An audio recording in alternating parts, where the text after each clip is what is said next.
आज हम इस वीडियो में बात करेंगे बिजनेसमैन कैसे बने। एक मोटिवेशनल स्टोरी से समझेंगे। दोस्तों के दौर में ज्यादातर लोग अपनी नौकरी छोड़कर किसी न किसी तरह के बिजनेस की शुरुआत करना चाहते हैं। बिजनेस में रिस्क ज्यादा होता है तो साथ में मुनाफा भी बहुत ज्यादा होता है।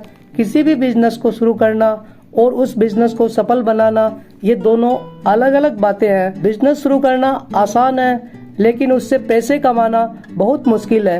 कई लोग जोश जोश में पैसे इन्वेस्टमेंट करके बिजनेस शुरुआत तो कर लेते हैं लेकिन उसे लंबे समय तक चला नहीं पाते हैं। जब नुकसान ज्यादा होने लगता है तो वह उस काम को बंद कर देते हैं।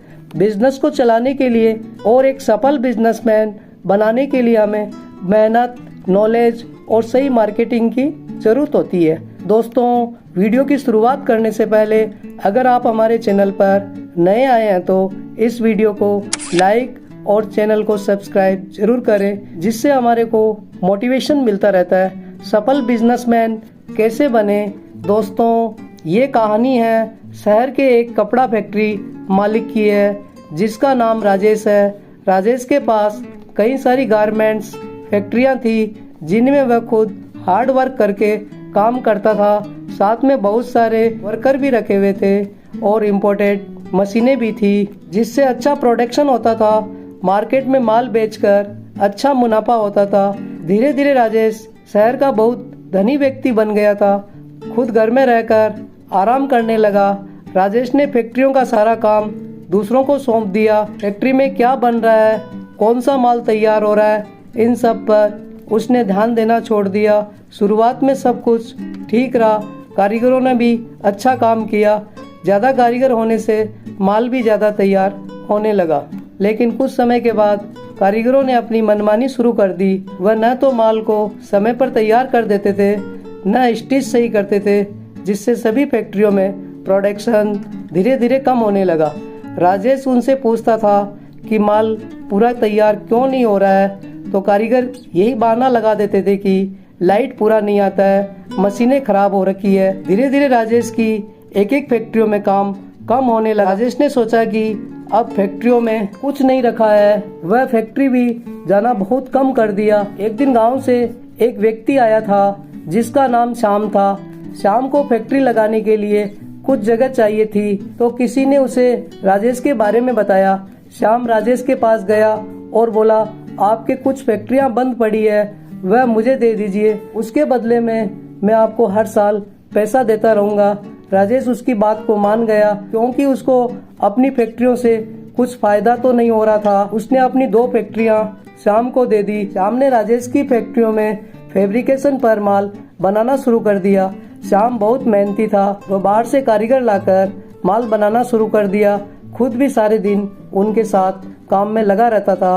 अपने प्रोडक्शन पर पूरा ध्यान देता था। समय समय पर कारीगरों को लाकर माल देना, पार्टियों को माल तैयार करके मार्केट में भेजना, ये सारा काम वह खुद करता था। 2 साल बीत गए और श्याम ने राजेश के 2 फैक्ट्रियों से बहुत सारा धन कमा लिया। उसका हर साल अच्छा काम चलता था। वहीं दूसरी तरफ राजेश की हर साल फैक्ट्रियों में काम कम होने लगा।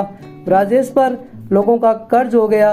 उसकी हालत इतनी बिगड़ गई, वह कर्ज चुकाने के लिए राजेश अपनी फैक्ट्रियां बेचने के लिए मजबूर हो गया।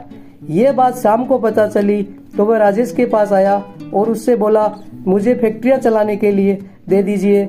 उनके बदले में जो पैसे मैं आपको दूंगा उससे आप अपना कर्ज चुका दीजिए। श्याम बोला, पहले आपने मेरी मदद करी, इस बार मैं आपकी मदद कर देता हूँ। श्याम की बात सुनकर राजेश बोला, तुम्हारे पास इतने सारे पैसे कहाँ से आए हैं? तुम्हारे पास तो सिर्फ 2 ही फैक्ट्रियां हैं और उसके बदले में तुम मुझे पैसे भी देते हो और घर का खर्च भी चलाते हो। फैक्ट्रियों में इतना माल भी तैयार नहीं होता है, फिर इतने पैसे तुमने कैसे कमाए? श्याम बोला, ये सब पैसे मैंने अपनी फैक्ट्रियों से ही कमाए हैं। मैं फैक्ट्री में कारीगरों के साथ काम करता था, अपने प्रोडक्शन पर पूरा ध्यान रखता था। दिन में लाइट की वजह से पूरा माल नहीं बनता तो मैं नाइट में एक्स्ट्रा माल बनाकर प्रोडक्शन पूरा करता था। समय के हिसाब से नए नए डिजाइन का माल बनाता था, जिसकी वजह से मेरा टारगेट पूरा हो जाता था, जिससे मुझे बहुत फायदा होता था। और मैं माल 7 डेज के उधार पर देता था। जो पेमेंट नहीं देता था उसका माल वापस नहीं बनाता था। मेरे माल में फिनिशिंग बहुत अच्छी थी, जिससे मेरे को काम समय समय पर मिलता रहता था। उधर आपने अपनी फैक्ट्रियों में जाना ही छोड़ दिया, न कभी देखा कि कारीगर कैसे काम कर रहे हैं, कितना प्रोडक्शन उतार रहे हैं। उन्होंने अपनी मनमानी चलाकर आपको बर्बाद कर दिया। श्याम की बातें सुनकर राजेश समझ गया उससे क्या गलती हुई है। उसके साथ मिलकर काम करने लगा। कुछ ही सालों में राजेश की जिंदगी फिर से सुधर गई। वह फिर से शहर का धनी व्यक्ति बन गया। दोस्तों, हमें इस कहानी से सीख मिलती है कि हमें अपने काम की जिम्मेदारी हमेशा खुद लेनी चाहिए। जब हम अपना काम दूसरों के भरोसे छोड़ देते हैं और उस पर ध्यान नहीं देते हैं तो हमारा नुकसान ही हो जाता है। कई बार हम लोग दूसरों के भरोसे अपना कोई बिजनेस शुरू कर देते हैं और सोचते हैं कि सब कुछ बढ़िया होगा, मगर हमारा बिजनेस डूब जाता है। आप कभी भी ऐसी गलती ना करें। जब भी आप कोई बिजनेस शुरू करें, सबसे पहले खुद उसे सीखें और अपने काम में ड्यूटी बराबर दें। हमेशा बिजनेस में देखें कि कितना प्रॉफिट हो रहा है और कितना नुकसान हो रहा है। बिजनेस की शुरुआत उन लोगों के साथ करें सच में आपको उन पर भरोसा हो। किसी के कहने पर कोई भी काम नहीं करे। दोस्तों, इस वीडियो की कहानी कैसी लगी कमेंट सेक्शन में जरूर लिखें। मैं मिलता हूँ नेक्स्ट वीडियो में। जय हिंद, जय भारत।